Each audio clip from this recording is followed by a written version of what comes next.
মানে আমি কাকো এৰি বিজেপিক পৰাভূত কৰিব খোজা নাই।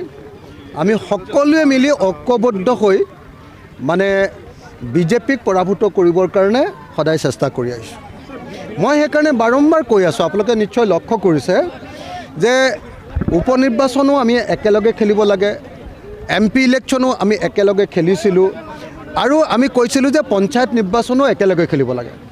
কিন্তু কংগ্ৰেছ দলে এতিয়ালৈকে পঞ্চায়ত নিৰ্বাচনটো আকৌ বেলেগকৈ খেলিম বুলি, কেইদিনমানৰ আগতে উপনিৰ্বাচনটো বেলেগকৈ খেলিলে, এতিয়া আকৌ পঞ্চায়ত নিৰ্বাচনটো তেওঁলোকে বেলেগকৈ খেলিবৰ কাৰণে সিদ্ধান্ত লৈছে। আমি কিন্তু ভাবোঁ যে পঞ্চায়ত নিৰ্বাচনত লাগিলে বেছিভাগ কংগ্ৰেছেই খেলক, কিন্তু আমি একেলগে খেলা দৰকাৰ, ঐক্যবদ্ধভাৱে খেলা দৰকাৰ। আৰু যদি পঞ্চায়ত নিৰ্বাচনটোত আমি একেলগে নিৰ্বাচনটো খেলোঁ, তেতিয়াহ'লে কি হ'ব, আমাৰ বিৰোধী দলবিলাকৰ মাজত একতা বৃদ্ধি পাব আৰু 2026 চনত আমি বিজেপি দলটোক সম্পূৰ্ণৰূপে পৰাজিত কৰিবৰ কাৰণে আমাৰ তৃণমূল পৰ্যায়ত একতা বৃদ্ধি পাব। সেইকাৰণে মই ভাবোঁ যে কংগ্ৰেছ দলে পুনৰ বিবেচনা কৰিব লাগে।